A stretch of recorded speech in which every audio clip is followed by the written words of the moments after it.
When a major airliner crashes, the tragedy is overwhelming, the destruction sudden and complete. In the spring of 1979, a New York woman has a series of dreams of an airliner disaster in the Midwest. 2 months later, a Cincinnati man dreams of a large jet in peril. It crashes and explodes. The dream repeats 10 nights in a row, and no matter what he does, it will not leave him alone. Were these dreams just nightmares, or will they prove to be prophecy?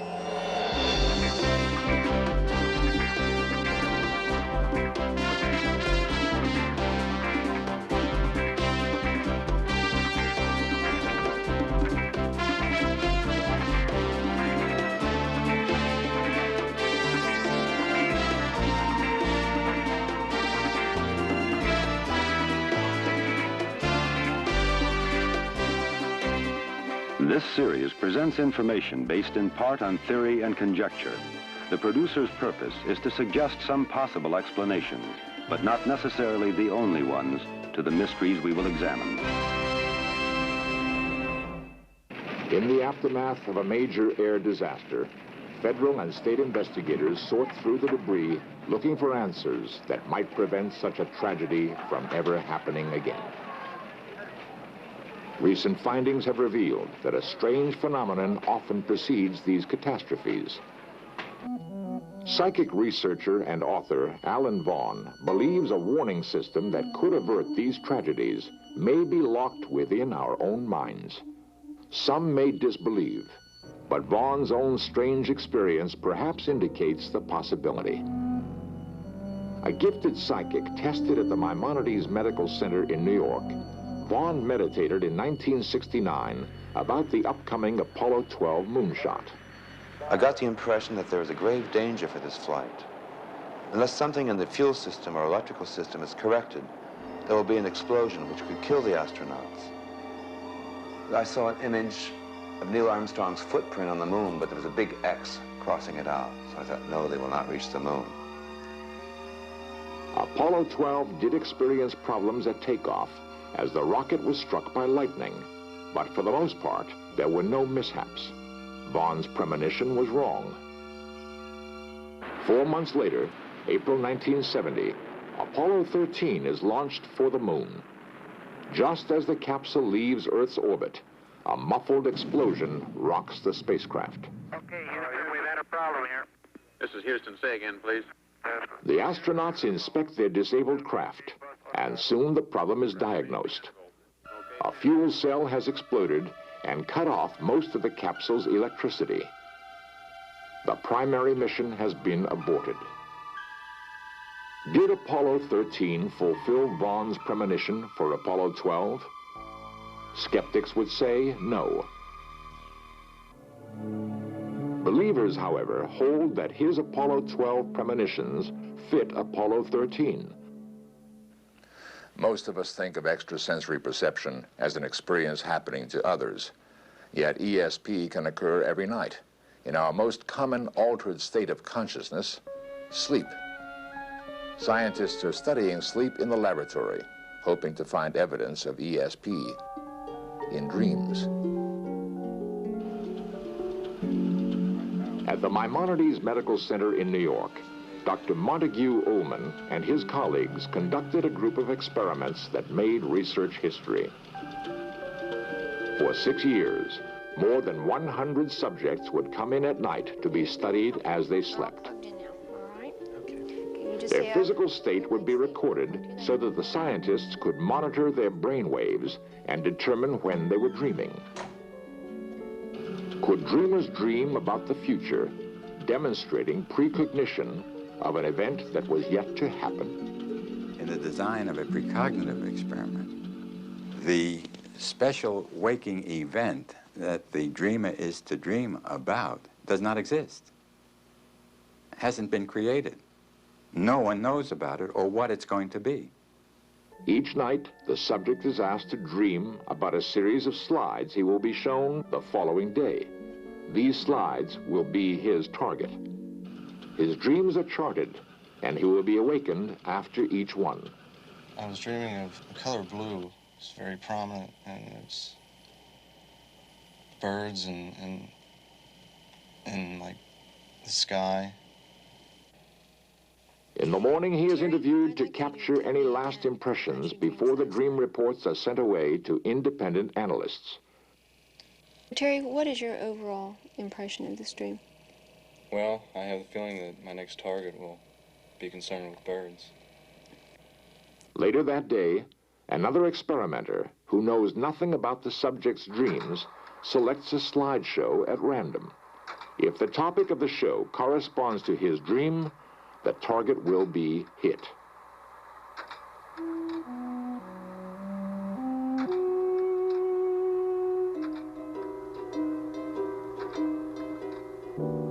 Where our hypothesis was that precognitive dreaming could occur, the results of the judge's matching of dreams and target events was such that the likelihood of getting that result on a chance basis alone was less than 1 in 1,000. This case, plus many others, suggests that precognition can occur in our dreams. However, precognition isn't limited to the laboratory. How many of us are glimpsing the future in our ordinary dreams and nightmares? Perhaps these dreams can be used to save hundreds of lives. Robert Nelson is searching for someone, maybe that 1 in 1,000, who can foresee the future and help prevent disasters. Nelson founded the Central Premonitions Registry. He regularly receives letters from people who feel they have had a preview of an important upcoming event. His files contain many intriguing correlations between news items and these predictions. What would happen if he received several warnings of a major air crash? We would certainly draw up a letter to the heads of the airlines and also to the FAA pointing out that we have received careful and detailed predictions relating to what could be a disaster. And we would send this to the involved airline, plus we would probably send it to the other airlines too in case it was a miss on the airline, plus to the FAA. We would make sure that this information was disseminated. Every day, Nelson searches his mail for messages of the future. But so far, no individual dream message has provided enough information to prevent a disaster. In 1978, Shawn Robbins had not heard of the Central Premonitions Registry. If she had, she might have reported this dream. Shawn recreates what happened that night. It was Sunday night, and in September I had a dream that was different than my usual dream. I saw a plane in the sky. It was going to a destination. The destination was California. I had the feeling that a disaster was about to happen and would be the United States' worst in history. I also felt that this dream had a meaning to it, meaning it was imminent. The disaster was about to happen. I woke up. I had a radio show the next morning. As a personal counselor who feels she has a heightened sense of ESP, Shawn is often interviewed on the subject. The morning after her dream, she was featured by Buddy Dean on KOTN in Pine Bluff, Arkansas. We were on the air, and she said, I have had a dream, or words to that effect, that there is going to be a major air disaster. She emphasized major air disaster. Well, I didn't think a lot about it at that time, but about 3 hours later, I was driving in my automobile with the car radio on, and I heard our news director announcing a major air disaster in San Diego. Less than 24 hours after Shawn's dream, a jet airliner collided with a private plane over San Diego, California. All 144 aboard perished. America's worst air disaster to that date. Our telephone at the radio stations completely went insane because, of course, everybody's reaction was, did I hear that correctly? I heard the interview this morning. Did I hear that news? We had calls all day long. It turned the town upside down. There was really an amazing prediction there. Concerns women. Although in the past, Shawn has told others of premonitions of airline disasters that did occur, this was the first verified case. Less than 5 months after the San Diego crash, Sean began having dreams of another impending air disaster. Would she or other dreamers perceive enough information to prevent it? And even if they did, would anyone listen?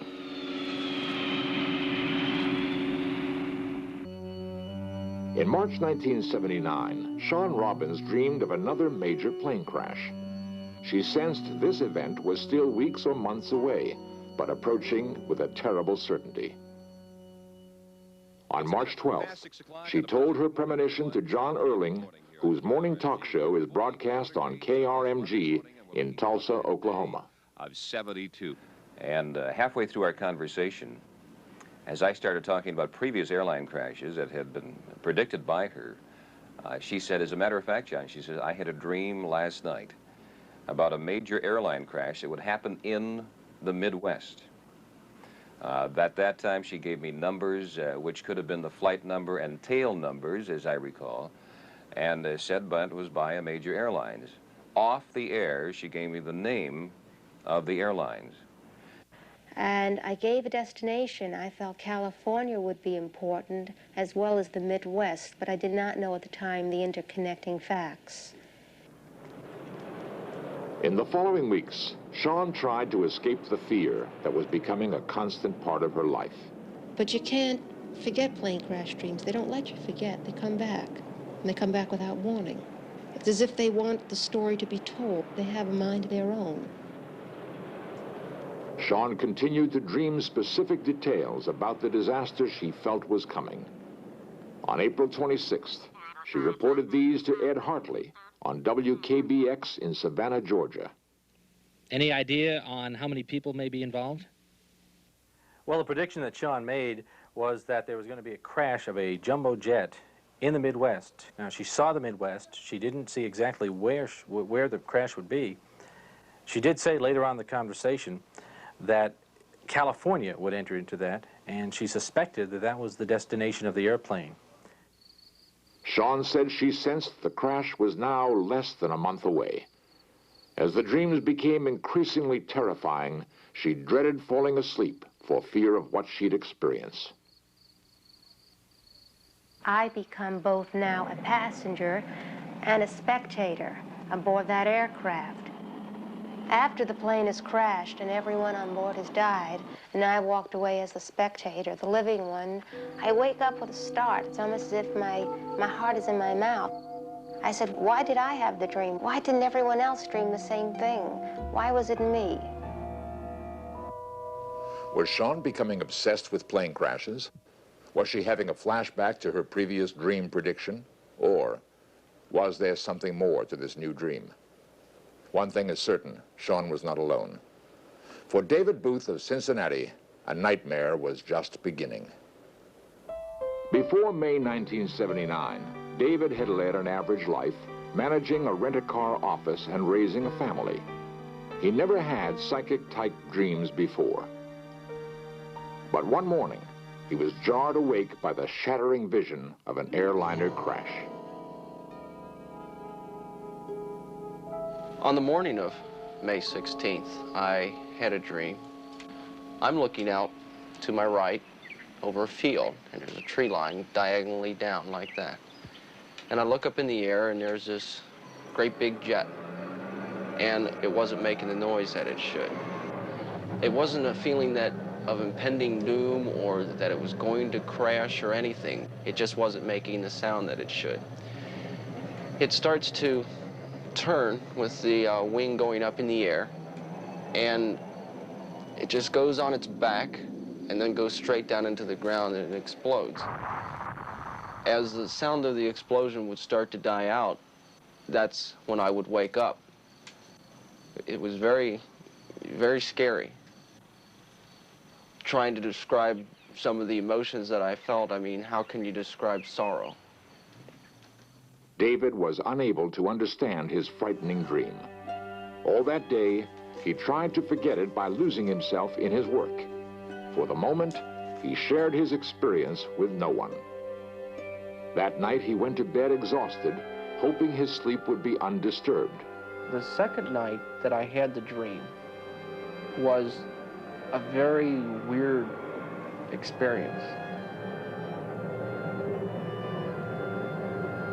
When I woke up, I had been crying. The main feeling that I had was urgency, as if I was being compelled to do something, to act fast. As the week progressed and the dream repeated every night, David found it harder to ignore. Still, he kept it to himself. Tuesday, May 22nd, David had the dream for the 7th night in a row. He began to feel he would have no peace until he took action. It starts to bank off and just rolls on its back and down it goes. And the same explosion. Nothing. David telephoned the Cincinnati office of the Federal Aviation Administration and spoke to facilities manager Paul Williams. The first thing David described to me was the type aircraft he thought it was. First of all, he identified it as an American Airlines plane. He described it as a big plane with an engine on the tail. Now, I asked him if he knew specifically what type aircraft it was, but David didn't know one type aircraft from another. Williams asked David to search the dream for more specific information. But each night it came back frustratingly the same. All that week, they spent hours reviewing every detail. My initial reaction to his description of the aircraft was that it was a Boeing 727. However, the engine on a Boeing 727 is in the tail, and the engine on a DC-10 is on the tail. A more accurate description of what he told me would be a DC-10 or a plane similar to that, because he described the plane as having an engine on the tail. On Friday morning, May 25th, the start of the Memorial Day weekend, David had the dream for the 10th time. But this time, it left an unexpected impression. The feelings had not changed, but David said he somehow knew he would never have the dream again. I went to the office, and I could not do anything. I think I must have just went through that whole day in a daze. Very much upset. Oh, I mean, I was, at one point in the afternoon, I thought I was on the verge of a nervous collapse. I took off work early. I had to. There was no other choice. I couldn't function there. It was 4 o'clock. 3 o'clock at Chicago's O'Hare Airport. Flight 191, cleared for takeoff. 191, roger, here we go. 270 people were aboard Flight 191, a DC-10 bound for Los Angeles. Was this the flight David and Sean had seen? Sean had seen an American Airlines jet bound for California involved in a Midwest crash. David identified the same airline and saw trouble for a large jet with an engine on its tail. And I look up in the air, and there's this great big jet, and it just wasn't making the sound that it should. It starts to turn with the wing going up in the air, and then goes straight down into the ground, and it explodes. One of the plane's engines had broken away during takeoff. At 500 feet, the plane began dropping. Eyewitnesses reported the other wing engine shut off. There was silence in the air. It was the worst air disaster in U.S. history. All those aboard died. When I heard that an aircraft had crashed in Chicago, it was as if I knew what had happened. All of the other events that I've learned that happened in Chicago describe after the fact what David Booth described to me before the fact. News of the disaster had not yet reached David and his family. I came home, and we ate dinner, and we sat down to watch television, and a news break came on. I can't even find the words to describe how I felt. I called Paul Williams, and I think emotionally I just fell apart. David appeared to me to blame himself for not being able to get enough information to prevent this accident from happening. He seemed to feel that if he could have grasped just a little bit more information, that he would have been able to prevent that accident. It seemed that he felt he was being singled out as the only person in the whole world that message was being given to. I tried to tell him that he couldn't blame himself for it, that he had done all that he possibly could. We did try to do something. We made an attempt, even though we failed. If there had just been somebody that we could have talked to that understood these, then maybe in some way it couldn't have been prevented. I don't know. I feel that way. I feel that way very much.